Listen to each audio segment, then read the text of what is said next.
ана өзүңүздү өзүңүз күйбөсө ким күйөт мына жерде? Балаңарды ертип алып көчөдө жүрүп атасыңар. Ким өзүңөргө күйөт? Ким күйөт эми? Ар бириңерди колуңардан батырап үйүңөргө апарабыз бу туугандар. Макулбу? Жардам бергилегин, жардам. Үйүңөрдөн чыкпагылагын. Балаңарды чыгарбагыла. Мына айрыкча аксакалдар, 60-70 жаштан өткөн эжелер, кемпирлер, аталар үйдөн чыкпагыла мына. Жашы өткөндөргө тез жугуп атат мына иммунитет түшкөндөргө. Мына айтайын, ачуу болсо да айтайын.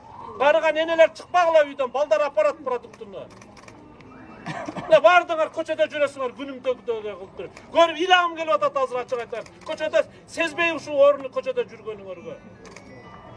Нече бар көчөдө отургула да, бир ай карантин деп үйдөн чыкпаш керек деп отургулагы. Той ашка барган токтоткула, кафелерде жүргөндү токтоткула мына бардыңар. Мына ун кеңири болот, алгыла.